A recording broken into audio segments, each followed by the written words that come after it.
அருட்பெருஞ்சோதி அருட்பெருஞ்சோதி தனிப்பெரும் கருணை அருட்பெருஞ்சோதி. எல்லா உயிர்களும் இன்புற்று வாழ்க, வள்ளல் மலரடி வாழ்க வாழ்க, கொல்லா விரதம் குவளை எல்லாம் ஓங்குக, நல்லோ நினைத்த நலம் பெறுக, நன்றி நினைத்த எல்லோரும் வாழ்க இசைந்து. உலக மக்களே, அறிவார்ந்த அன்பர்களே, ஆண்மநேய ஒருமைப்பாடுடைய அன்பர்களே, அருட்பெருஞ்சோதி ஆண்டவருடைய திருவிளையாடலை பார்த்து கொண்டிருக்கிறோம். அருட்பெருஞ்சோதி ஆண்டவர் ஆதியும் அந்தமில்லா தோன்றிய இறைவன். இந்த பிரபஞ்சத்தை உருவாக்கி, இந்த பிரபஞ்சம் இயங்குவதற்காக பதத்தலைவர்களை உருவாக்கி, அதாவது பிரம்மன், திருமால், ருத்திரன், மகேஸ்வரன், சதாசிவம் போன்ற பதத்தலைவர்களை உருவாக்கி பிரபஞ்சத்தை இயக்குவதற்காக கட்டளையிட்டார். அதன்படி இந்த பிரபஞ்சம் இயங்கிக் கொண்டிருந்தது. அப்போ அவர்கள் அந்த கர்த்தாக்கள் எல்லாம் சமயங்களையும் மார்க்கங்களையும் உருவாக்கினார்கள். அதுக்கு பிறகு வந்த கர்த்தாக்கள் எல்லாம் மதங்களை உருவாக்கினார்கள். மகாவீர், புத்தர் போன்றவர்கள், ஜீசஸ் போன்றவர்களெல்லாம் மதங்களை உருவாக்கினார்கள். இது எல்லாமே நடந்தது உங்களுக்கு தெரியும்.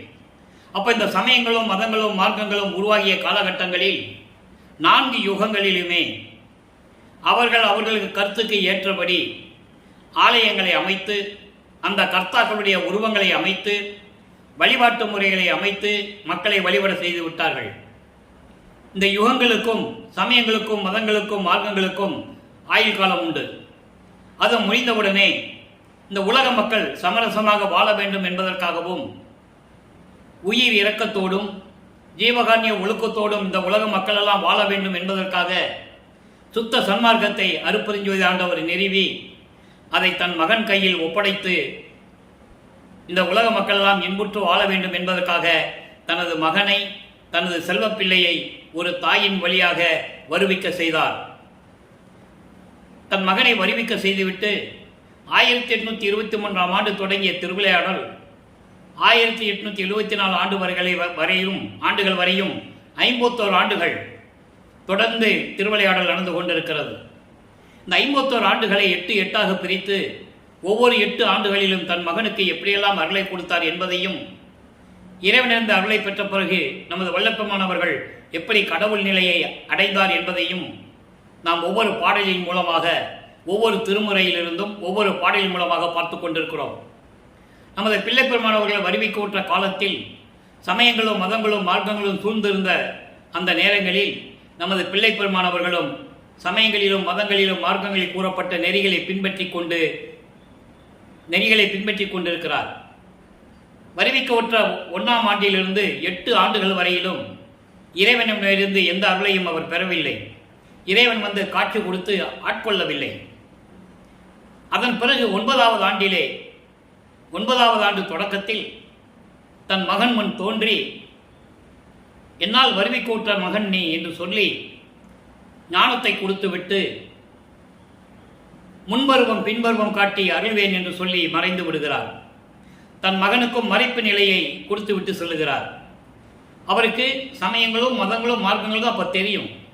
சுத்த சன்மார்க்கம் தெரியாது. அருட்பெருஞ்சோதி ஆண்டவர் யாருன்னு தெரியாத நிலை, மறைப்பு நிலையில் இருந்து கொண்டிருக்கிறார்.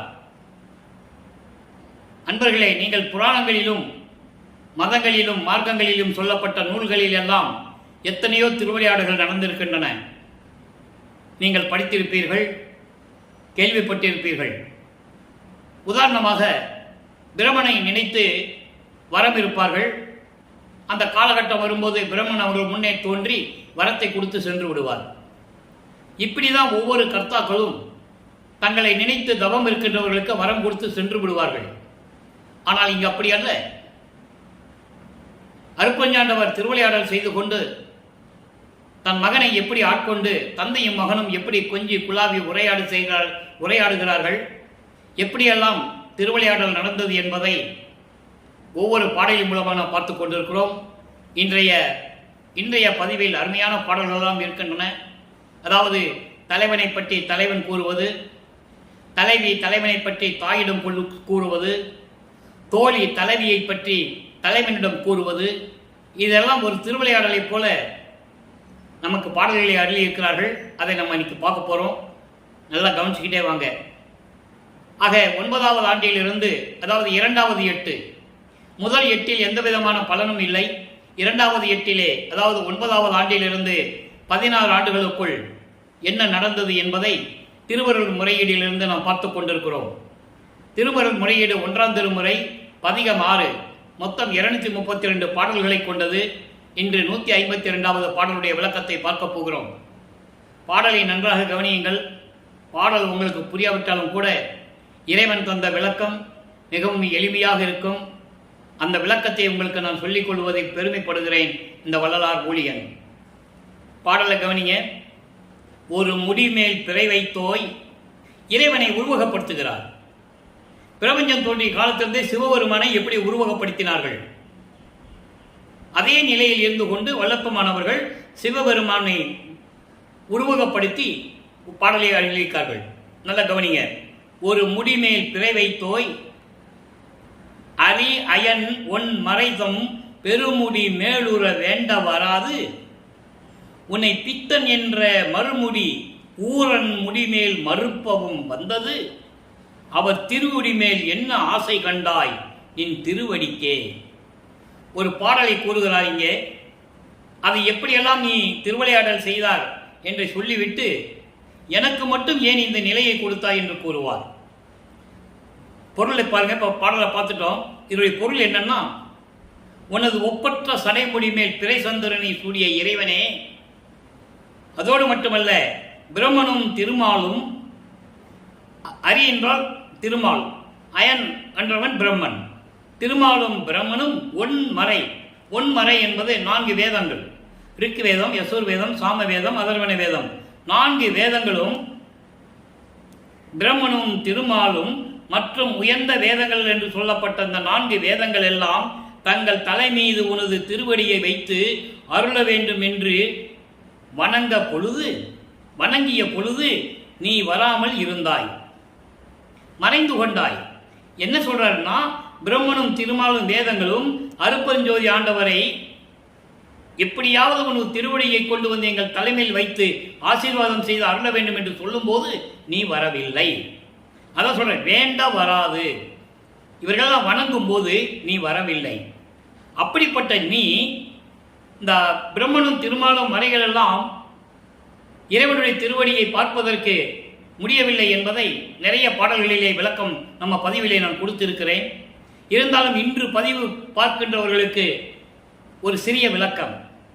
வான் இருக்கும் பிரம்மரும் நாரணரும் பிறரும் மாதவம் பன்னாட் புரிந்து மணிமாடம் நடுவே தேன் இருக்கும் மலரின் மேல் பள்ளிக்கு அறையின் உள்ளே திருவடி சேர்த்து அருளுக என செப்பி வரிந்திடவும்.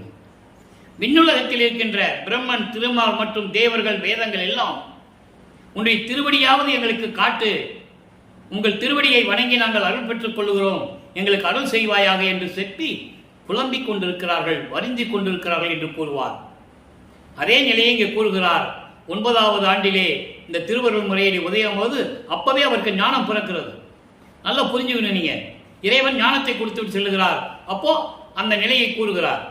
இப்படிப்பட்டவர்களாம் உன்னுடைய திருவடியை வணங்குவதற்கு வேண்டிக் கொண்டிருக்க நீ வராமல் உன்னை பித்தன் என்ற மறுமுடி ஊரன் முடி மேல் மறுப்பவும் வந்தது அவர் திருமுடி மேல் என்ன ஆசை கண்டாய் நின் திருவடிக்கே. இங்க ஒரு திருவிளையாடலை சொல்லுகிறார். அதாவது ஊரன் என்பது சுந்தரன். ஊரன் உன்னை பித்தன் என்று புலம்பிக் கொண்டிருந்தான்.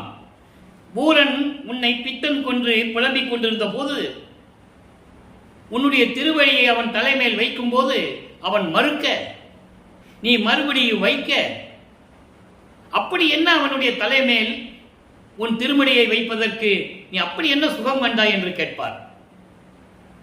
அவர் மறுத்தும் மீண்டும் மீண்டும் மீண்டும் ஊரனுடைய தலைமுடி மேலே திருவடியை வைத்து அவனுக்கு அருளை கொடுத்தாயே, அப்படி என்ன ஆசை உனக்கு அவன் தலை மீது உன் திருவடியை வைப்பதற்கு? ஏனால் அவன் வன் தொண்டன் என்று சொல்லுவார்.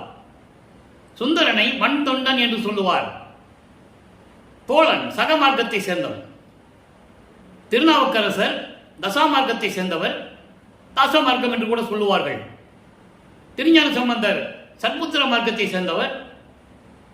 சுந்தரன் சக மார்க்கத்தை சேர்ந்தவர். வாதபுரான் என்ற மாணிக்க வாசகர் சமய மார்க்கத்தை சேர்ந்தவர். இவங்கெல்லாம் இந்த மார்க்கங்களை சேர்ந்தவர்கள். இவர்கள் சிவபெருமானை வழிபட்டு அருளை பெற்றுக் கொண்டு முக்தி அடைந்தவர்கள்.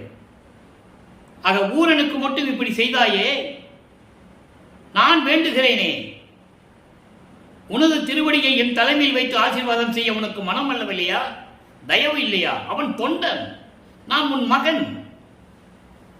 தெளிவா சொல்ற, அவன் உன் தொண்டன், நான் உன் மகன் அல்லவா? எனக்கு ஏன் அருளவில்லை? விரைவில் வந்து எனக்கு அருள்வாயாக என்று சொல்லுவார். இங்க சொல்லிட்டாரா, என் தலைமையில ஏன் திருவடியை வச்சு அருள் கொடுக்கலன்னு? அதை இன்னைக்கு அருள் விளக்க மாலையில பார்க்க போறோம். சமரச சுத்த சன்மார்க்கத்தை பெற்ற பிறகு, இந்த சமயங்களையும் மதங்களையும் மார்க்கங்களையும் விட்ட பிறகு அருள் விளக்க மாலையிலே அந்த விளக்கத்தை கூறுவார். நல்லா பார்க்க போறோம், மனசுல வச்சுக்கங்க. இன்னைக்கு இந்த விளக்கங்கள்லாம் நம்ம பார்க்க போறோம். நான் ஏற்கனவே சொல்லியிருக்கேன், கனெக்டிவிட்டி. 1ஆம் திருமுறையில் இருக்கிற பாடலுக்கு ஏதாவது ஒரு திருமுறையிலே விளக்கம் இருக்கும். அது இறைவனுடைய தயவும் கருணை இருந்தால்தான் அந்த விளக்கத்தை இந்த பாடலை எடுத்து கூற முடியும். இல்லைன்னா முடியாது, சத்தியமா முடியாது. இப்ப இந்த பாடலை சுந்தரன் தலைமையில வச்ச திருவடியை என் தலைமையில ஏன் வைக்கலன்னு கேட்கிறார்களே, அதுக்கு அருள் விளக்க மாலையில பதில் கூறுவார். இன்று அந்த விளக்கத்தை நாம் பார்க்க போகிறோம். ஆக 9வது ஆண்டிலிருந்து 16 ஆண்டுகளுக்குள் இப்படியெல்லாம் முறையீடு செய்து கொண்டிருக்கிறார். 2ஆம் திருமுறை உருவாகிறது. 2ஆம் திருமுறையிலே ஏற்கனவே நாம் 17 பதிகங்களை பார்த்துவிட்டோம். இன்று 18வது பதிகம் அறிவரும் பெருமை, இறைவனுடைய பெருமையை பற்றி சொல்லுவது. சொல்லிவிட்டு எனக்கு ஏன் அருளவில்லை என்று கேட்பது. இன்னைக்கு 2வது பாடல் நல்லா கவனிங்க. காண்பது கருதி மாலோடு மலர்வாள் கடவுளர் இருவரும் தங்கள் மாண்பது மாறி வேறு உரு எடுத்தும் வள்ளல் நின் உரு அறிந்திலரே. கோண்பத நெஞ்ச கொடியனேன் எந்த கொள்கை கொண்டு அறிகுவது. ஐயா பூண்பது பனியாய் பொதுவில் நின்றாடும் புனிதா நின் அருள் அல்லா அலாதென்றே. நின்னுடைய அருள் அலாது என்று சொல்லுகிறார். அதாவது யாருக்கும் நிகரில்லாதது. இப்போ அந்த பாடலை பார்த்துட்டோம்ல, விளக்கம் பாருங்க. அதாவது திருமாலும் பிரம்மனும் மலர்வாள் கடவுளரும் சொல்றான். செந்தாமரை மலரிலே இருக்கின்ற பிரம்மன். அப்படிப்பட்ட திருமாலும் பிரம்மனும் உன்னை காண வேண்டும், உன்னுடைய திருவடியை பார்க்க வேண்டும், முடியை பார்க்க வேண்டும் என்று நினைத்து அவர்களால் பார்க்க முடியவில்லை. அதன் பிறகு இருவரும் அவர்களுடைய இந்த உருவத்தை மாற்றிக்கொண்டு மாண்பது மாறி இவருடைய உருவத்தை மாற்றிக்கொண்டு வேறு உரு எடுக்கிறார்கள். திருமால் பன்றியாகவும் வராக அவதாரம், திருமால் பன்றியாகவும் பிரம்மன் அன்னப்பறவையாகவும் உருவம் எடுத்து பிரம்மன் முடியை பார்க்க செல்லுகிறான். திருமால் அடியை பார்ப்பதற்காக மண்ணை பேர்த்து கொண்டு பாதாள உலகத்துக்கு செல்லுகிறான். பார்க்க முடியவில்லை. அதான் சொல்றாரு, மாண்பது மாறி வேறு ஒரு எடுத்தும் வள்ளல் நின் உரு அறிந்திலரே. உன் உருவத்தை அவங்களால பார்க்க முடியல, அடிய முடியும் பார்க்க முடியல, நீ எப்படி இருப்பான்னு கூட பார்க்க முடியலன்னு சொல்லுவாரு. இந்த நிலையை இவர் எப்படி பார்த்தார் என்று அங்கே 6ஆம் திருமுறையிலே கூறுவார். நம்ம பார்க்க போறோம். சமயங்களிலும் மதங்களிலும் மார்க்கங்களிலும் இருக்க போது தனது மகனை இங்கு ஈடுபட செய்கிறார் அருட்பெருஞ்சோதி. அதான் முக்கியமானது, நீ நினைச்சுக்கணும், புரிஞ்சுக்கணும். இவரா விரும்பி இருந்ததில்லை. தெளிவா சொல்வார் ஒரு பாடலிலே, நீ இருக்க சொன்னாய் இருந்தேன், எனக்கு என்ன தெரியும், விட்டு விட்டு வர சொன்னாய் வந்து விட்டேன், மக்களிடம் சொல்ல சொன்னாய் சொல்லிவிட்டேன், அப்படிலாம் சொல்லுவார். அந்த விளக்கத்திலே இன்னைக்கு நம்ம பார்க்க போறோம். ஆக இந்த நிலையில் இருக்கும்போது இவங்கெல்லாம் பார்க்க முடியாத இறைவன் நீ. அப்படிப்பட்ட இறைவன், நான் எந்த அனுபவத்தை கொண்டு உன்னை பார்ப்பது, எந்த கொள்கை கொண்டு அறிகுவது, நான் எந்த தன்மையை வைத்து நீ அருள் கொடுத்தால்தானே உன்னை பார்க்க முடியும். நீ வருவதே இல்லை. ஆக உன்னை பார்ப்பது எதை வைத்துக் கொண்டு நான் பார்ப்பது, எந்த தன்மையில், எப்படி நான் உன்னை பார்ப்பது? ஐயா பூண்பது பனியாய் பாம்புகளை அணிகலனாக அணிகொண்ட இறைவனே, அம்பலத்திலே நின்று ஆடுகின்ற இறைவனே, உன்னுடைய அருள் அலாதி, உன்னுடைய அருள் அற்புதம், எதுக்கும் நிகரில்லை, விரைவில் வந்து எனக்கு அருள்வாயாக என்று கூறுகிறார். ஆக பிரம்மனும் திருமாலும் யாரும் பார்க்க முடியாத இறைவன் நீ. அப்படிப்பட்ட இறைவன், நான் எப்படி உன்னை பார்ப்பது, எந்த வகையில் பார்ப்பது? நீ அருளை கொடுத்தால் தானே உன்னை வந்து பார்க்க முடியும். பாம்புகளை எல்லாம் கழுத்தில் அணி கொண்ட இறைவனே, உன் அருள் அலாதி, விரைவில் வந்து எனக்கு அருள்வாயாக என்று சொல்லி முறையீடு செய்கிறார். ஆக நிலைகள் மாறுகிறது, ஆண்டுகள் உருண்டோடுகிறது. 17வது ஆண்டில் அடியெடுத்து வைக்கிறார். வல்லப்பெருமானுக்கு வயதில்லை. நான் ஒவ்வொரு பதிவிலும் கூறிக்கொண்டிருக்கிறேன், அவர் ஒவ்வொரு யுகத்திலேயும் இருந்தவர். இந்த பூலோகத்திலே கலியுகத்திலே சமரச சுத்த சன்மார்க்கத்தை மக்களிடம் சொல்லுவதற்காக, உலக மக்களை எல்லாம் சமரச சுத்த சன்மார்க்கத்தில் இணைப்பதற்காக இந்த பூலோகத்திற்கு வருவிக்க உற்றவர். அதை நீங்க மனசுல வச்சுக்கணும். பிறந்தாருன்னு சொல்லுவாங்க, தவறு. இறைவனுடைய திருவிளையாடலால் அவர் இங்க வருவிக்க உற்றார். இப்போ ஆண்டுகள் உருண்டோடுகிறது. 3வது எட்டில் அடியெடுத்து வைக்கிறார். 3வது எட்டு என்பது 3/24. இப்போ 16 ஆண்டுகள் வரைக்கும் அவர் திருமலை வயலுக்கு போறது, திருவள்ளி தாயத்துக்கு போறது, எங்க போறது, அப்புறம் நம்ம திருவொற்றியூருக்கு போறது. இப்போ இந்த நிலைகள்லாம் மாறும். இனிமே இங்கெல்லாம் போக வேண்டாம், நீ இனிமே இங்கெல்லாம் போக வேண்டாம், நீ இருக்கிற இடத்திலேயே நான் வந்து உனக்கு அருளை கொடுக்கன்னு சொல்லுவாரு. அந்த பாடலுடைய விளக்கத்தை இன்னைக்கு நம்ம பார்க்க போறோம். நல்லா கவனிச்சுட்டே வரணும். அப்படியெல்லாம் சொல்லுவார். இவர் திருவள்ளி வயலுக்கு போவாரு, திருவள்ளி தாயத்துக்கு போவாரு, திருவொற்றியூருக்கெல்லாம் போவார்ல. நீ ஏன் தெருவா ஊர் அலைஞ்சிட்டு இருக்க? நீமே அங்கெல்லாம் போகாத, நீ இருந்த இடத்துல இருந்து என்னை கூப்பிடு, நான் வந்து உனக்கு அருளை கொடுக்கன்னு சொல்லுவாரு. அந்த பாடலை இன்னைக்கு நம்ம பார்க்க போறோம், அந்த விளக்கத்தை. இப்போ 3ஆம் எட்டுல இருக்கும்போது 3ஆம் திருமறை உருவாகிறது. 3ஆம் திருமறையில மொத்தம் 19 பதியங்கள். இதுவரைக்கும் 12 பதியங்களுடைய பாடலை நம்ம பார்த்துருக்கோம். திருவொற்றியூர் போறது, தெருவில் நின்று பார்க்கறது, தியாகராஜ பெருமான கோயிலுக்கு நேரம் பார்க்கறது, எந்த விதமான அருளும் கொடுக்கறது இல்லை, அவர் வந்து பேசுறதும் இல்லை. அப்போ ஒரு காலகட்டத்தில் காட்சி கொடுக்கறது மறைஞ்சி போயிடுறது. இப்படி ஒரு மன உளைச்சலில் இருந்து கொண்டிருக்கிறார் நமது குழந்தை இறைவன் பிள்ளை பெருமானவர்கள். எப்போ இந்த நிலையெல்லாம் மாறும்போது சொல்லுவாரு, நாரையும் கிளிகளையும் தூது அனுப்பி பார்ப்பாரு. நம்ம போனாதான் எதுக்கு வர்றதில்லை, எதுவுமே பேசுறது இல்லை, தூதாக அனுப்புவோன்னு சொல்லி தூது அனுப்புவாரு. அதுலேயும் பலன் இல்லை. அதுக்கப்புறம் ஒரு புரட்சி பெண்ணிடம் போய் குறி கேட்பாரு, அதுலேயும் பலன் இல்லை. தோழி உருண்டாதானே குறி சொல்றதுக்கு, அவர் தான் இங்க தடுக்கிறாரே. அப்போ இந்த நிலைகள் எல்லாம் மாறும்போது ஆற்றா காதலின் இரங்கல் என்ற பதிகத்திலே இன்னைக்கு கடைசி பாடல். இதுவரைக்கும் 9 பாடலை பார்த்துருக்கோம், இன்னைக்கு 10வது பாடல். ஆற்றா காதலின் இரங்கல் என்பது பொறுத்து கொள்ள முடியாதது. இவ்வளவு இறைவன் மீது காதல் கொண்டும், காதல் கொண்டும், அன்பு கொண்டும், இவ்வளவு முறையீடு செய்தும், இறைவனால் வறுமைக்கு மகன் என்று தெரிந்தும் கூட இன்னும் அந்த அருளை கொடுக்கவில்லை என்ற மன உளைச்சலில், மன துயரத்தோடு, வருத்தத்தோடு இனிமேல் சகித்துக் கொள்ள முடியாது என்று சொல்லி இந்த பாடல்களை நமக்கு அருளி இருந்தார்கள். அதை நம்ம பார்த்து கொண்டிருக்கிறோம். தன்னை தலைவியாகவும் இறைவனை தலைவனாகவும் இந்த நிலையை ஒரு தோழியிடம் சொல்லுவது போல பாடல்களை நமக்கு அருளி இருக்கிறார்கள். நல்லா கவனிக்கணும். இதன் மூலம் உலக மக்களுக்கு என்ன சொல்றாரு? தீர்ந்தார் தலையே கலனாக செறித்து நடிக்கும் திருக்கூத்தர். முதல்ல இறைவனை பற்றி சொல்றாரு, சிவபெருமானை பற்றி. அப்போ அவருக்கு சிவபெருமான் தான் தெரியும், அருப்பெருஞ்சாண்டாவை யாருன்னு தெரியாது. நல்லா கவனிச்சுக்கிட்டே வரணும். அதுக்கப்புறம் தான் தெரியும். அந்த நிலையை இன்னைக்கு நம்ம பார்க்க போறோம்.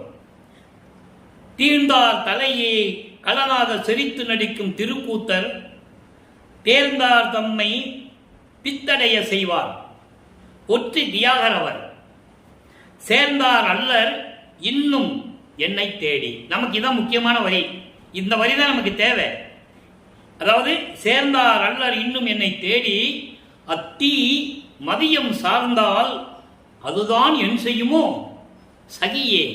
சகியே என்பது தோழியே. இனி நான் சகியேனே, இனி என்னால் பொறுத்துக்கொள்ள இருக்க முடியாது.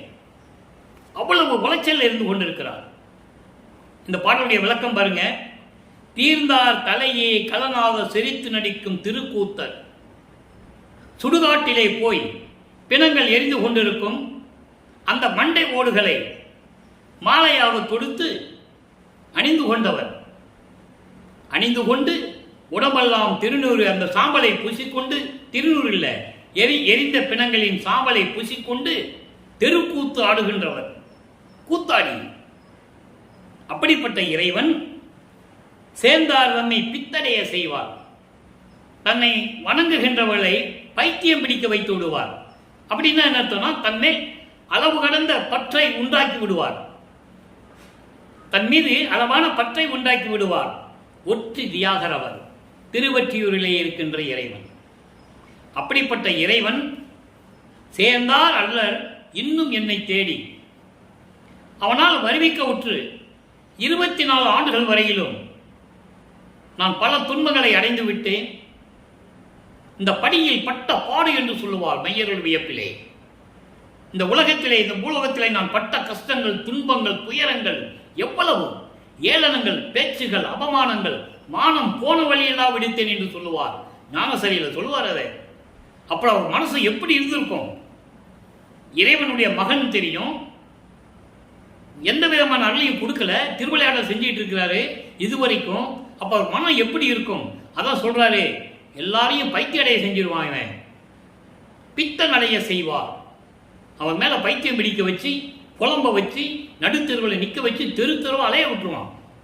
அப்படிப்பட்ட இறைவன் எவ்வளவு அழகா சொல்றாரு பாருங்க. அப்படிப்பட்ட இறைவன், திருவொற்றியூரில் இருக்கின்ற இறைவன் இன்னும் என்னை தேடி வந்து சேரவில்லை. தெளிவா சொல்றார்.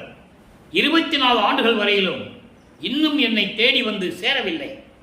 அதோடு மட்டுமல்ல, மதியம் வந்துவிட்டது, பொழுது விடிந்து மதியம் வந்துவிட்டது, சூரியனுடைய வெப்பத்தை தாங்க முடியாது, அத்தீ வெயில் வந்துவிடும்.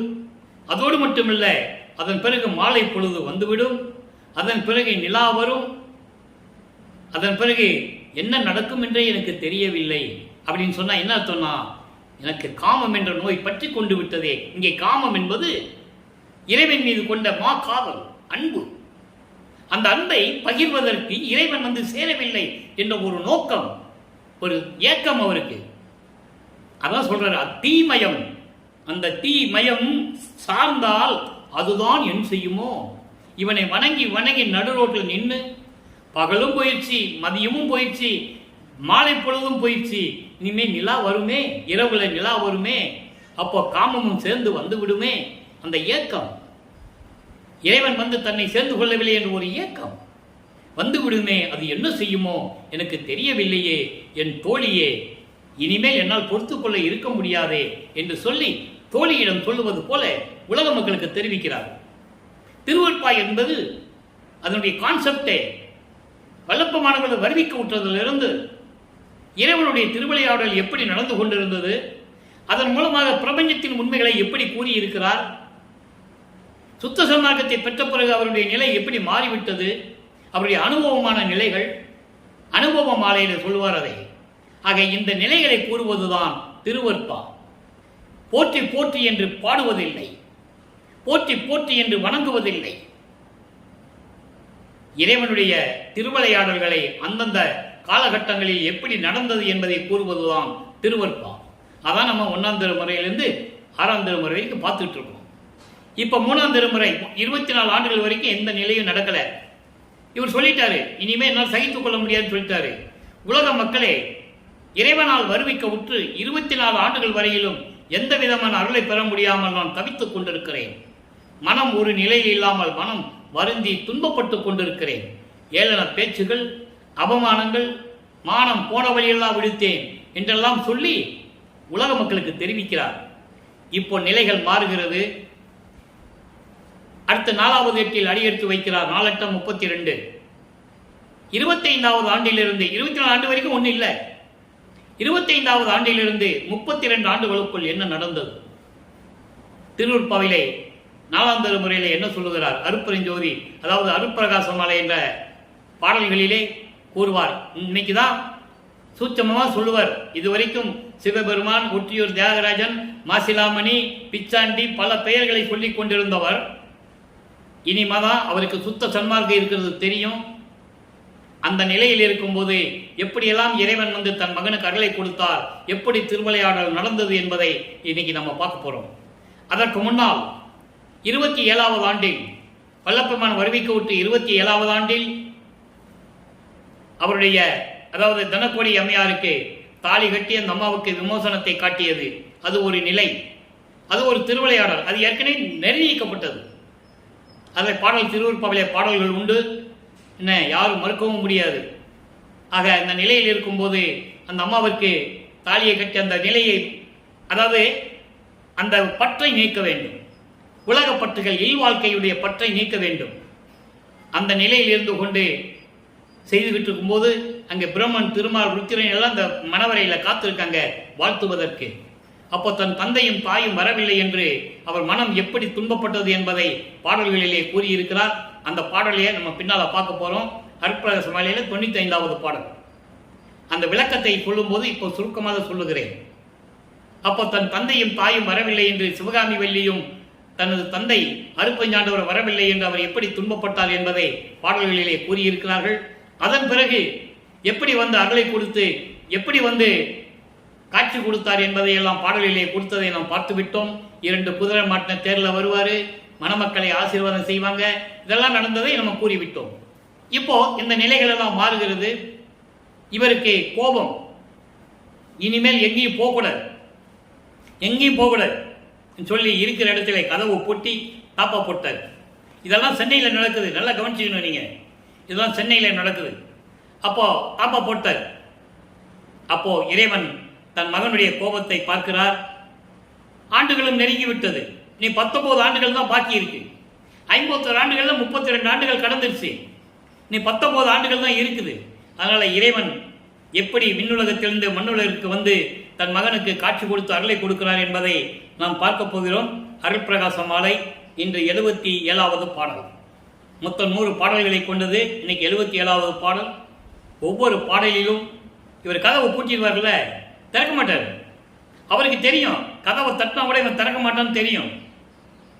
அதனால் அவருடைய அருளால் அந்த தாழ்பாறை திறக்க செய்து, எப்படி வீட்டுக்குள்ள ஒரு கால் உள்ள வச்சு ஒரு கால் வெளியே வச்சு மகனை கூப்பிடுறாரு. வீட்டுக்குள்ள போக முடியாது, போட்டால் இவர் கதவை சாத்திடுவார், ஓடி போய் திருப்பி இவரை விட்டு போக முடியாது. அவர் இன்னும் ஆண்டுகள் இருக்கிறது, இன்னும் நிறைய விஷயங்கள் இருக்கு, நிறைய நடக்கணும். ஆக அப்படி இருந்த மகனை எப்படி அழைத்து அருளை கொடுக்கிறார் என்பதை பாடலிலே கூறியதை நம்ம பார்க்கிறோம். அன்பர்களே, ஒரு பாடலை சொல்லி விளக்கம் சொல்வதற்கு காரணம் இறைவனுடைய திருவிளையாடல் உண்மையாக எப்படி நடந்தது என்பதை உலக மக்களுக்கு தெரிவிக்க வேண்டும். கற்பனை அல்ல, கதை அல்ல. திருவருட்பாவிலே நடந்ததெல்லாம் பிரபஞ்சத்தின் உண்மைகள். அதை நீங்க புரிஞ்சுக்கணும். அதனால ஒரு பாடல் சொல்லி விளக்கம் சொல்லி எப்படியெல்லாம் வல்லப்பமானவர்கள் இறைவனுடைய அருளை பெறுவதற்கு எப்படியெல்லாம் கஷ்டப்பட்டார்கள், வேதனைப்பட்டார்கள் என்பதை நம்ம பார்த்து கொண்டிருக்கிறோம். இப்போ அருட்பிரகாச மாலையில் 77வது பாடல்.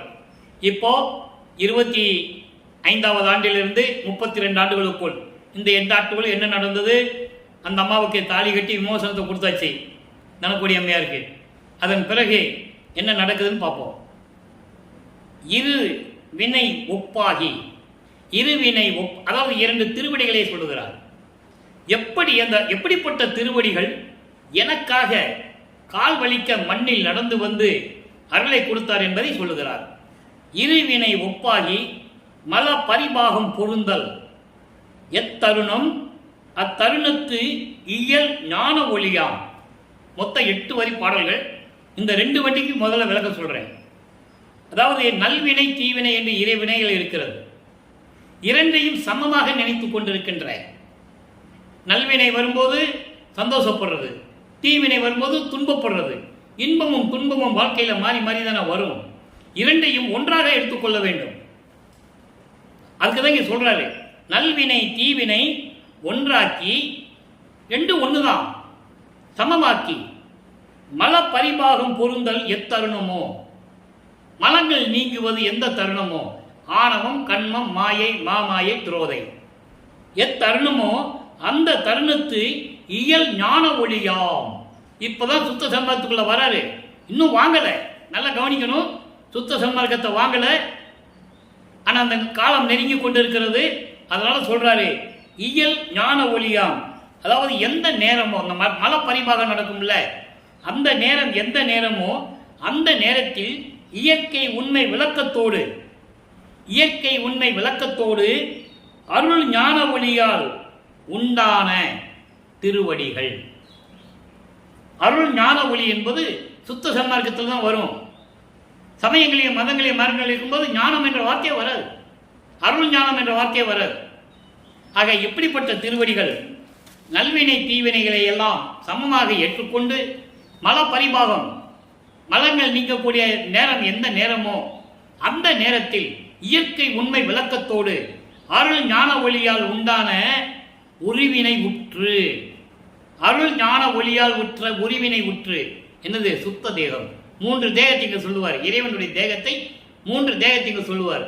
மல பரிபாகம் போயிடுச்சுனாலே சுத்த தேகம் புரிஞ்சுக்கணும். நீங்க சுத்த தேகம் பிரவணமே வடிவாய் பிரவண தேகத்தாகவும் பொருந்தி வெளிப்புறத்தும் எழுந்து உணர்த்தி சொல்லி அருளும் திருவடிகள். எப்படிப்பட்ட திருவடிகள்? எல்லாமே எனக்கு சொல்லி உணர்த்தக்கூடிய திருவடிகள். சுத்த தேகம் பிரவண தேகத்தோடு இறைவன் வருகிறார்.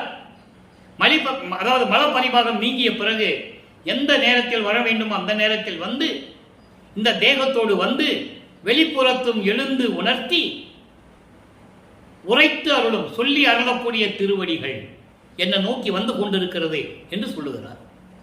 அப்படிப்பட்ட திருவடிகள் மிக வருந்த நடந்து எளியேன் பொருட்டாக தெருக்கதவம் திறப்பித்து அண்டர்லைன், தெருக்கதவம் திறப்பித்து, இவர் போய் திறக்கல, அவரும் தட்டல, இவர் தாப்பா திறக்குது, உள்ள வருகிறார். உள்ளே வந்து இந்த மகனை அழைத்து, மகனே என்று அழைத்து குரு வடிவம் காட்டி, குரு வடிவம் என்னது? ஞான தேகம். அதான் அருள் ஞான ஒளியால் என்று சொல்லிவிட்டார். குரு வடிவம் காட்டி ஞான தேகம், மெஞ்ஞான வடிவம் என்று கூட சொல்லலாம். ஏனால் ஞான தேகம், மெஞ்ஞானம் பெற்றாலே ஞான தேகம் வந்துவிடும். மெஞ்ஞானம் யாருக்கும் வரவில்லை இந்த பிரபஞ்சத்திலே. பிரம்மன் திருமால் முதல் அவங்களுக்கு மெஞ்ஞானம் கிடையாது என்பதை பாடலிலே ஏற்கனவே கூறியிருக்கிறார். அதை நம்ம பார்த்து விட்டோம். நான்முகத்தோடும் திரு நெடுமாலும் மெஞ்ஞானம் என்னும் வான்முக கண் கொண்டு காணாமல் தன் உருமாறியும் ஊன்முக கண் கொண்டு தேன்முகக்கண் முடியையும் செந்தாமரை சேவடியும் ஊன்முக கண் கொண்டு காணாமல் தேடி நின்றார் என்று சொல்லுவார். பிரம்மனுக்கு திருமாலுக்கே மெஞ்ஞானம் இல்லை என்றால் வேறு யாருக்கு இருக்கும்? நல்லா யோசிச்சு பார்க்கணும். நீங்க அவங்கள பதத்தலைவர்கள். அப்படிப்பட்ட மெஞ்ஞான வடிவம் காட்டி ஒன்று கொடுத்தாய், ஒரு அருள்கொடையை கொடுத்தாய் என் கரத்தே குணக்குன்றே. இறைவனுக்கு 8 குணங்கள் உண்டு. அதான் எண்குண வடிவத்தில் சத்தியஞான சபை அங்கே அமைந்திருந்தது. அதே வடிவில் மக்களுக்காக, உலக மக்களுக்காக பூலோகத்திலே சபை, சத்தியஞான சபை வேண்டும் என்பதற்காகத்தான் வல்லப்பமானவர்களை இங்கே நிறுவியது. இதனுடைய விளக்கங்கள் எல்லாம் இன்னும் நம்ம பார்க்கறதற்கு நிறைய, அதாவது கிட்டத்தட்ட ஓராண்டுகளுக்கு மேலே இருக்கிறது. அப்பதான் நம்ம பார்க்க முடியும். 6வது ஏட்டில் வரும்போதுதான் இந்த சத்தியஞான சபையின் பற்றிய விளக்கங்கள் எல்லாம் நம்மளால் கூற முடியும். ஒரே நேரத்தில் இறைவனுடைய திருவிளையாடலை எல்லாத்தையும் சொல்லிட முடியாது. இப்போ 5வது எட்டுக்குள் 33வது ஆண்டிலிருந்து 40வது ஆண்டுகளுக்குள் என்ன நடந்தது, அந்த 8 வருஷத்துக்குள்ள என்ன நடந்ததை நம்ம பார்த்துட்டு இருக்கோம்.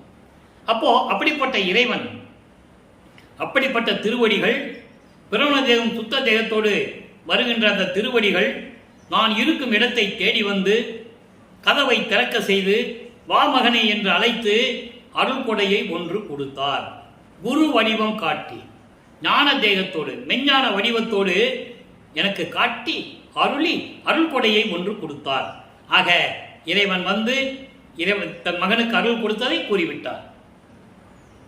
32வது ஆண்டில் இது நடக்கிறது. என் கரத்தை குணக்குன்றே. 8 குணங்கள் உண்டு. நான் ஏற்கனவே அது விளக்கங்கள்லாம் கொடுத்துருக்கேன். இருந்தாலும் என்னென்ன குணங்கள் மட்டும் சொல்லிடுறேன்.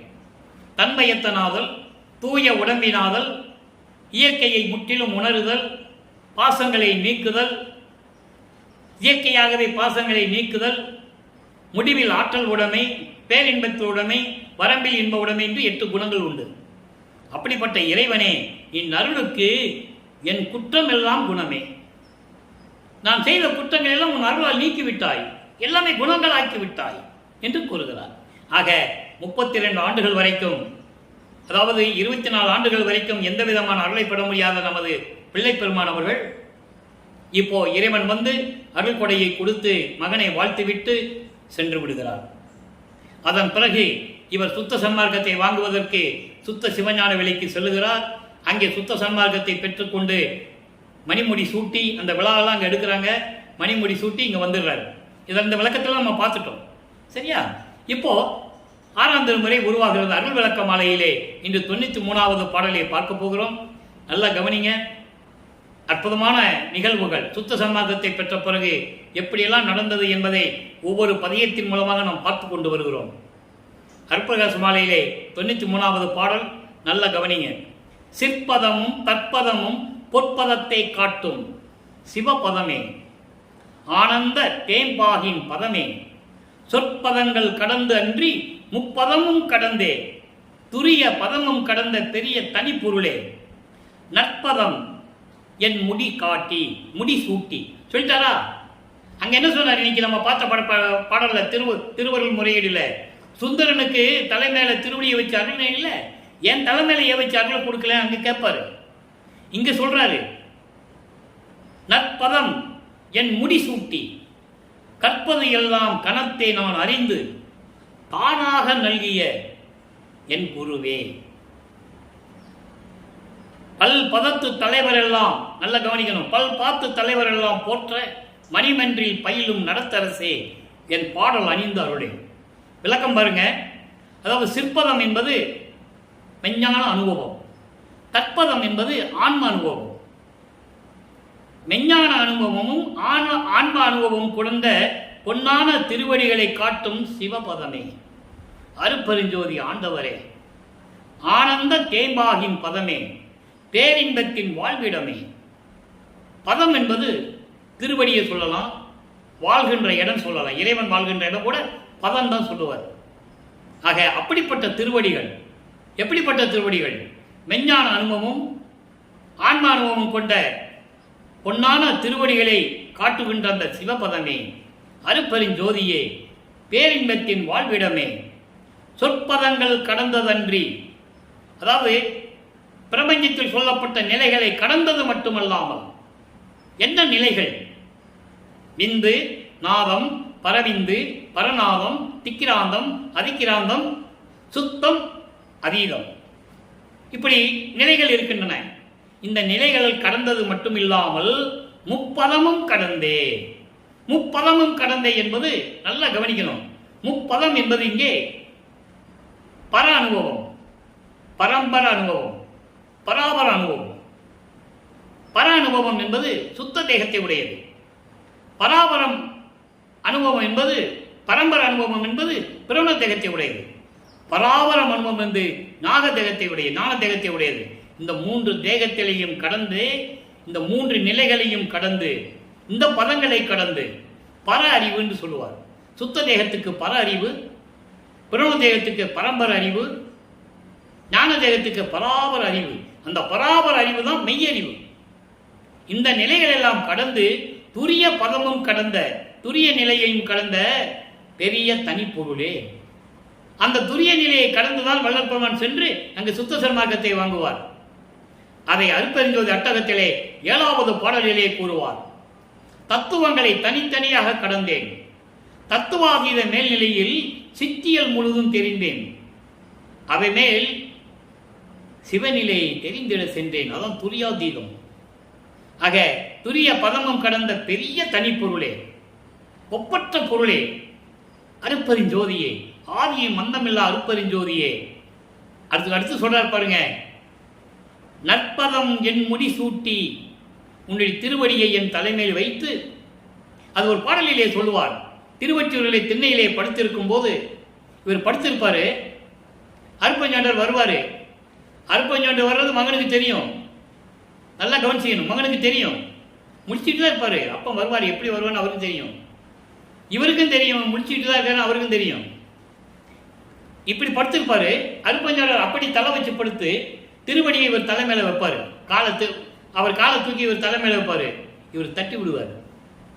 திருப்பி எடுத்து வைப்பாரு, திருப்பி தட்டி விடுவார். 3வது தடவை வைக்கும்போது இவரால் தட்ட முடியாது, அழுத்து பிடிச்சிக்குவார். இறைவன் அழுத்து பிடிச்சா எப்படி இருக்கும்? தட்ட முடியுமா? அப்புறம் எந்திரிச்சு அப்பனும் மகனும் பேசி உரையாடலாம் செய்வாங்க. அந்த விளக்கத்தெல்லாம் நம்ம ஏற்கனவே பார்த்துட்டோம். ஆக அந்த நிலையில் இருக்கும்போது சொல்றாரு, அதை இங்கே நடந்ததை சொல்லுகிறார். அப்படிப்பட்ட திருவடி என் முடி மீது சூட்டி எனக்கு கற்பதையெல்லாம் கற்பித்து, ஒரு கணத்தில் ஒரு நடியில் கற்பித்து நான் அறிந்து தானாக நல்கிய, தானாக நல்கின அர்த்தம் இறைவனாக மாறிவிட்டேன் என்று சொல்லுகிறார். உன்னுடைய நிலையை அடைந்து விட்டேன், கடவுள் நிலையை அடைந்து விட்டேன், அப்படி எனக்கு அருளிய என் குருவே. அதான் சொல்லுவாரே, தான் நான் தானானான், தான் நானானான், நானும் தானுமானோம் என்று சொல்லுவார். அதை இங்கே சொல்றாரு. அப்படியெல்லாம் எனக்கு அருளிய இறைவனே, பல் பதத்து தலைவர் எல்லாம் போற்ற. பல் பத தலைவர் யாரு? பிரம்மன், திருமால், ருத்திரன், மகேஸ்வரன், சதாசிவம். இவங்க பத தலைவர்கள். 5 தொழில்களை செய்து கொண்ட பத தலைவர்கள். அதுக்கு பிறகு இந்திரன், மின்னோர் வேந்தன் என்று சொல்லுவார். இவர்களெல்லாம் போற்றக்கூடிய இறைவன். அப்படிப்பட்ட இறைவன் அங்கே சத்தியஞான சபையிலே, திருச்சிற்றம்பலத்தில் இருக்கின்ற சத்தியஞான சபையிலே, சுத்த சிவஞான வெளியில் இருக்கின்ற சத்தியஞான சபையிலே திருவிளையாடல் செய்து கொண்டிருக்கின்ற இறைவனே, நான் சொல்லுவதையும் நான் பாடுவதையும் நான் செய்யும் விண்ணப்பங்களையும் முறையீடுகளையும் கேட்டு நீ எனக்கு அருள வேண்டும் என்று சொல்லுவார். சொல்லிட்டாரா? இப்ப அருள் செய்யணும். வருகிறார், மகனுக்கு அருளை கொடுக்கணும். நான் ஏற்கனவே சொல்வது போல மற்ற புராணங்களில் சொல்லப்பட்ட திருவிளையாடல்கள் எல்லாம் வருவாரு, யாராவது தவம் இருந்தால் அருளை கொடுத்துட்டு போயிடுவாங்க. இப்போ பிரம்மனை நினைச்சிட்டு பிரம்மன் நினைச்சு தவம் இருக்கிறவங்க பிரம்மன் வருவார், அருளை கொடுத்துட்டு போயிடுவார். திருமாலை நினைச்சு தவம் இருக்கிறவங்க திருமால் வருவார், அருளை கொடுத்துட்டு போயிடுவார். அம்மனை நினைச்சு தவம் இருப்பாங்க, அம்மன் வருவாங்க, நான் அருளை கொடுத்து விட்டேன் என்று சொல்லுவார், போய்விடுவாங்க. நாங்கள் இங்கே அப்படி இல்லை. தந்தையும் மகனும் உரையாடுவார்கள். என்ன செய்ய வேண்டும், அடுத்த பிரபஞ்சத்தில் என்ன நடக்கணும், எப்படி இந்த பிரபஞ்சத்தை இயக்கிறது, எந்த நிலையை மாற்றுறது, இந்த உரையாடலாம் நடக்கும். அதை இப்போ நம்ம பார்க்க போகிறோம். ஆக புரிசை வான்புலகில் சிவப்புண்ணிய பேர் என்ற பதிகத்திலே 8வது பாடல் எனக்கு. புரிசை வான்புலகில் பூ உலகு எல்லாம் புண்ணிய உலகமாய் பொழிந்த கரிசையெல்லாம் தவிர்ந்து கழிப்பு எல்லாம் அடைந்து கருத்தோடு வாழவும், நல்லா கவனிக்கணும், கருத்தோடு வாழவும் கருத்தில் துரிசியெல்லாம் தவிர்க்கும் சுத்த சன்மார்க்கம் புலங்கவும் திருவருள் ஜோதி பரிசு எல்லாம் பெற்றேன். இவர் அப்புறம் பிடிச்சி சீக்கிரமா வந்து அருள வேண்டும் சொல்றாருல்ல, அவர் வர்றாரு, வந்து என்ன கொடுக்குறேன்னு சொல்லணும்ல மக்களுக்கு, உலக மக்களுக்கு சொல்றாரு. பரிசு எல்லாம் பெற்றேன், எனக்கு இது போதும், பண்ணிய தவம் பழித்ததுவே. இவர் தமக்கே தவம் பண்ணாரு. காட்டுக்குள்ள போனாரா, மலைக்குள்ள போனாரா, கடலுக்குள்ள போனாரா? இல்லை, இவர் தவம், சுத்த சன்மார்க்கத்தின் தவமே வேறு. அதுக்கு பெரிய விளக்கமே நான் கொடுத்துருக்கிறேன். இறைவன் கொடுத்த விளக்கம். நான் என்ன கொடுக்கிறது?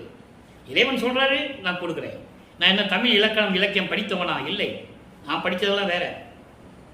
இறைவன் கொடுத்த விளக்கத்தை மக்களுக்கு சொல்லிக் கொண்டிருக்கிறேன் இந்த வள்ளலார் ஊழியனாக.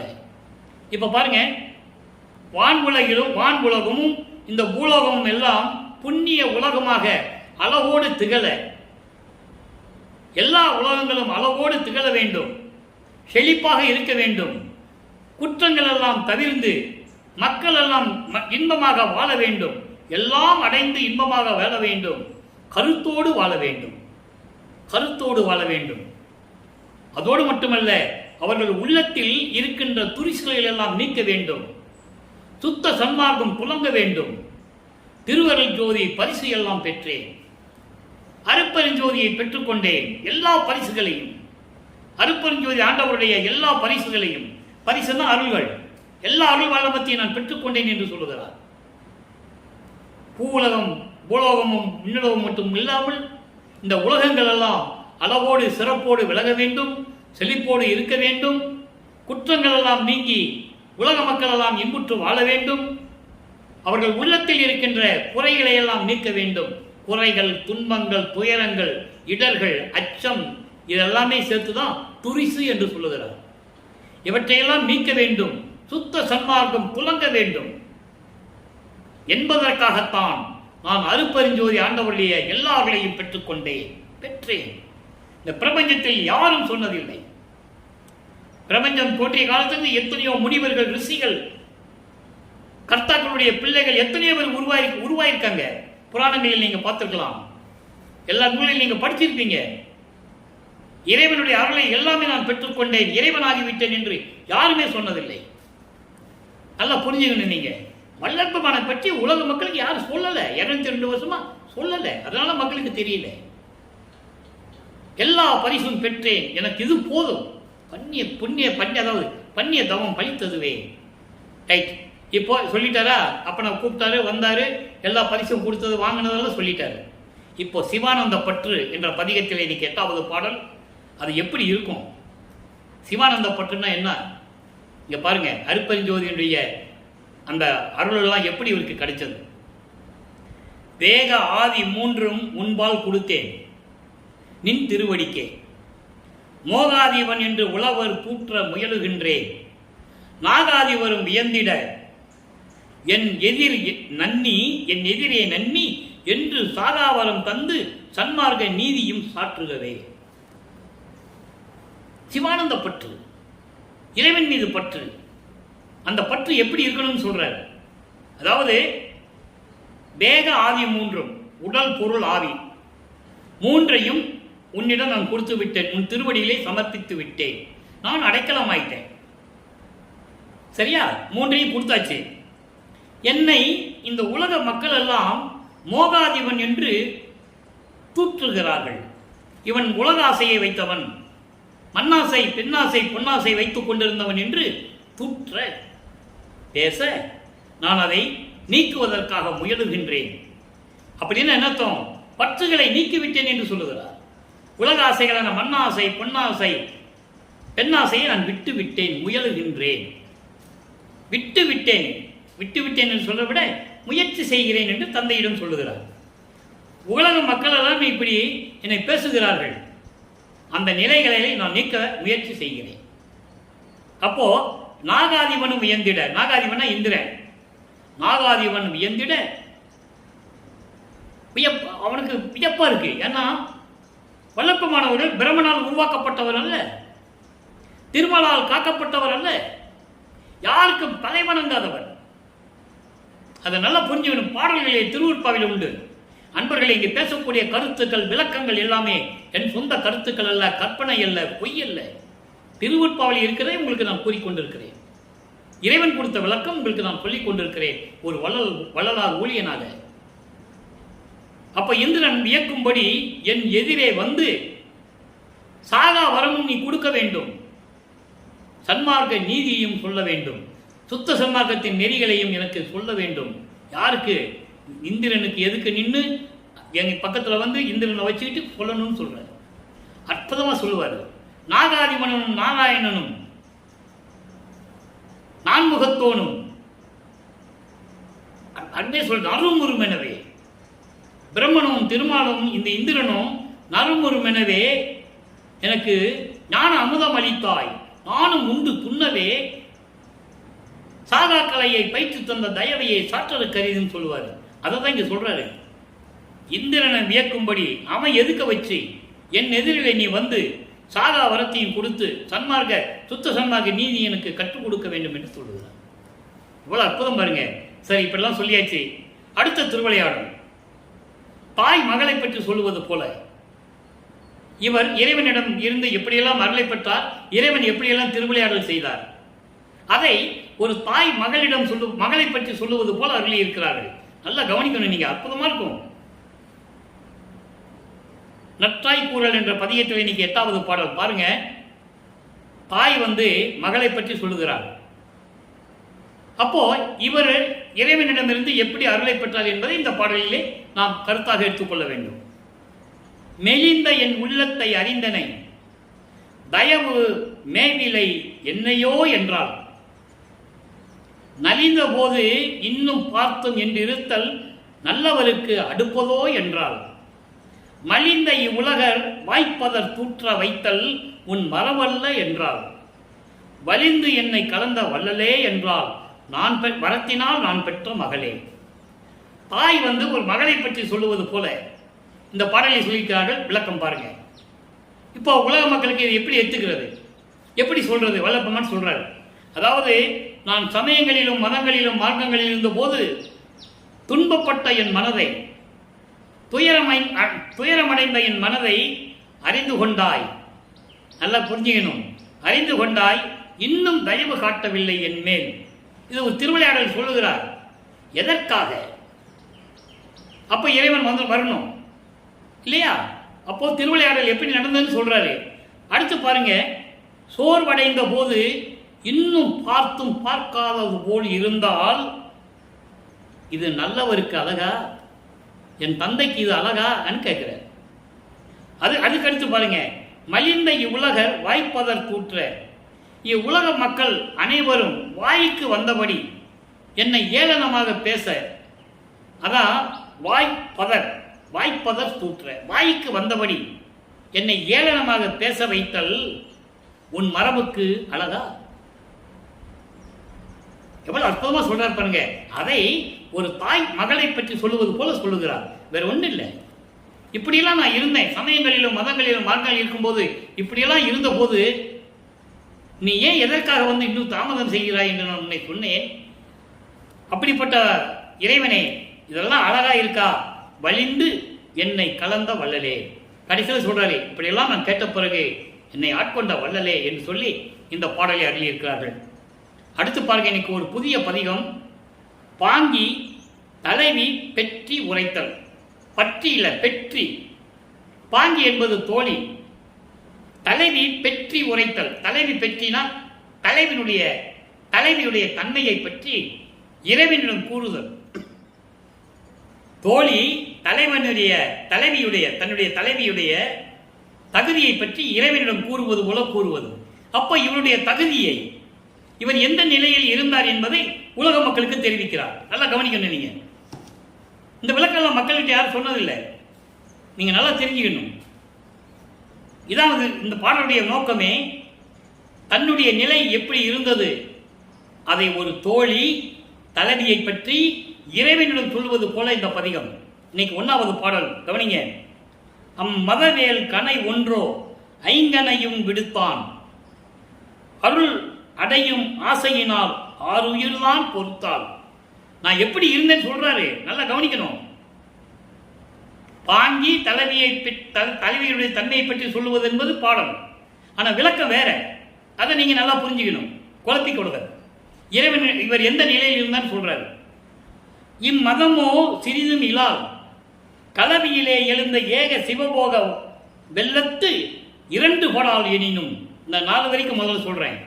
அதாவது, நான் சமயங்களிலும் மதங்களிலும் மார்க்கங்களில் இருந்தபோது உன்னிடம் எவ்வளவு காதல் கொண்டிருந்தேன். அந்த காதலை தீர்க்க, அந்த காமத்தை தீர்க்க நீ வரவில்லை. ஏனென்றால் அந்த காம கணையை தொடுத்தவன் மன்மதன் 5 கணைகளை தொடுத்தான். 5 கணைகள் என்பது மலர்கணைகள். தாமரை, அசோக மலர், தாமரை மலர், குவளை மலர், மாமரத்து மாமலர், மாம்பூ, மல்லிகைப்பூ, இப்படி 5 மலர்கணைகள் உண்டு. இப்படி 5 கணைகளையும் தொடுத்து அருளடையும் ஆசையினால் ஆறுயிர்தான் பொறுத்தாள். நான் அப்படி இருந்தேன். தோழி தலைவியை பற்றி இறைவனிடம் சொல்லுவது. ஓகேவா? இப்போ இவருடைய நிலையை சொல்லுகிறார். நான் அந்த நிலையில் இருந்தாலும் கூட உன்னுடைய அருளை பெற வேண்டும் என்பதற்காகத்தானே இந்த ஆறுயிரை நான் காத்து கொண்டிருந்தேன். எவ்வளவு அற்புதம் பாருங்க. அதுக்கு அடுத்து பாருங்க, இந்த காமம் எதுவும் கொஞ்சம் கூட எனக்கு இல்லை. காமத்தை நான் கடந்து விட்டேன்.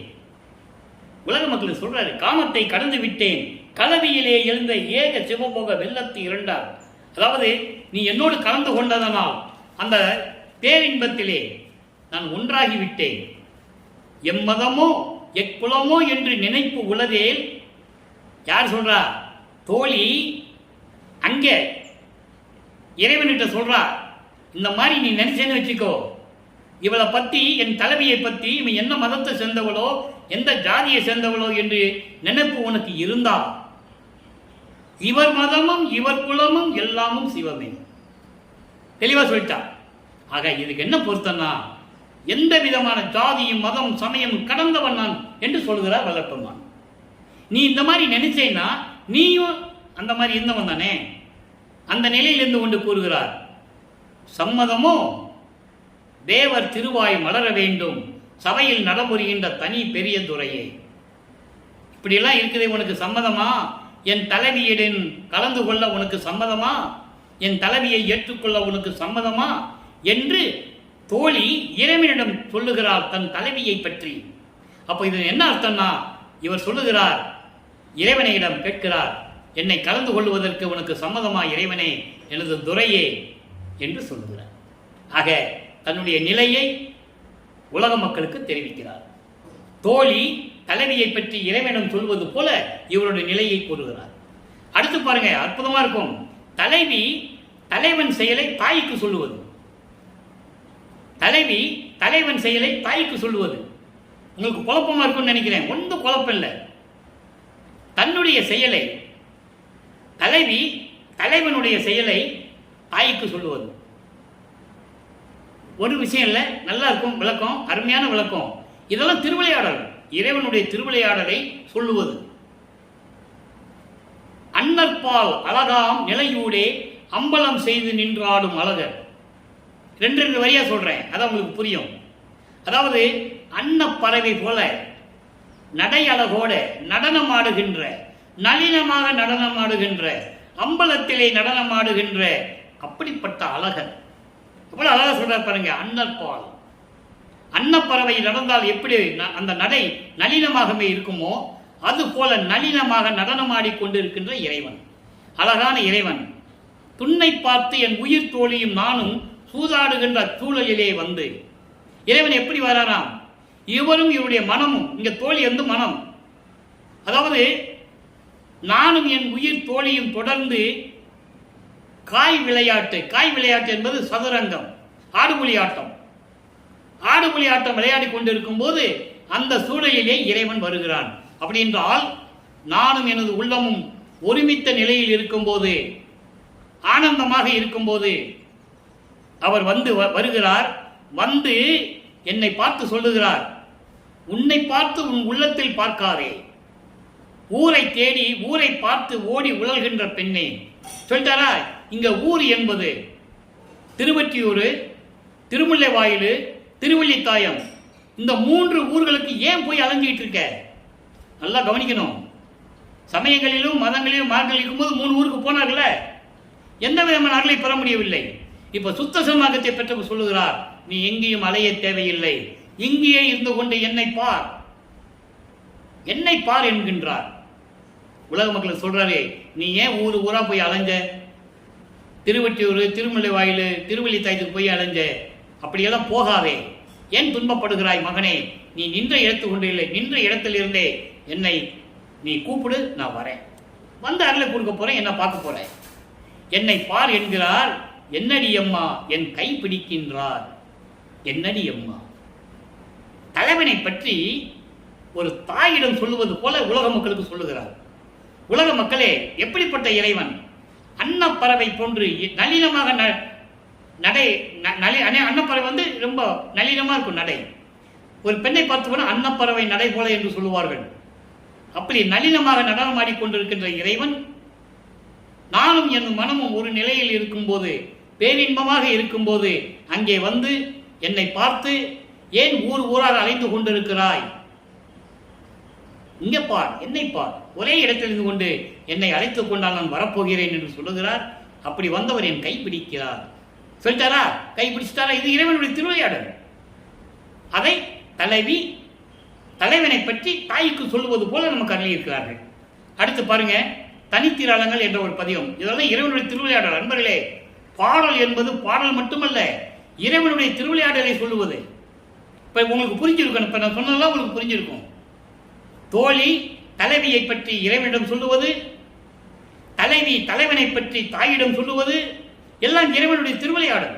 இறைவனுடைய திருவிளையாடல் எப்படி நடந்தது என்பதை பாடலின் மூலமாக நமக்கு அருளியிருக்கிறார்கள் என்பதை நீங்கள் புரிந்து கொள்ள வேண்டும். அடுத்து தனித்திராளங்கள்ல இறுதியான ஒரு விளக்கம். நண்பர்களே, நேரம் கடந்து கொண்டிருக்கிறது. 25வது பாடல் அற்புதமான ஒரு பாடல். முன்னால் செய்த புண்ணியம் யாதோ உலகம் முழுதும் என்பால் இந்நாள் அடைந்து இன்பம் எய்திட ஓங்கினன்,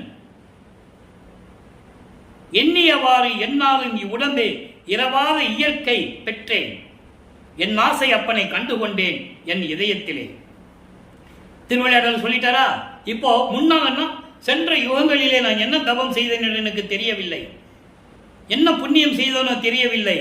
இந்நாள் இப்போ அந்த பூலோகத்திலே என்னால் முன்னால் வருவி கூட்ட பிறகு, சுத்த சன்மார்க்கத்தை பெற்ற பிறகு, உலகம் முழுவதெல்லாம் என்மால் அடைந்து, என்பால் அடைந்து இன்பம் அடைய நான் விளங்கிக் கொண்டிருக்கிறேன். ஓங்கினன்.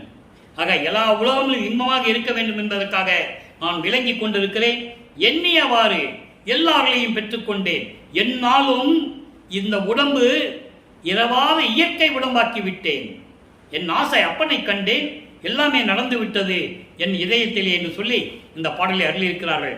எனவே அன்பர்களே, நீங்களாம் சுத்த சன்மார்க்கத்தில் இணைந்து இறைவனை வணங்கி எல்லார்களையும் பெற்றுக்கொண்டு இந்த வையகத்திலே வாழ்வாங்கு வாழ வேண்டும் என்று வாழ்த்தி இந்த வள்ளலார் ஊழியன் விடைபெறுகிறேன். மீண்டும் நாளை சந்திப்போம். நன்றி, வணக்கம். அருட்பெருஞ்சோதி அருட்பெருஞ்சோதி தனிப்பெருங்கருணை அருட்பெருஞ்சோதி. மீண்டும் நாளை இறைவனுடைய திருவிளையாடல் தொடரும். கண்டு மகிழ்ந்து இறைவனை அருளை பெற்றுக் கொள்ளுங்கள்.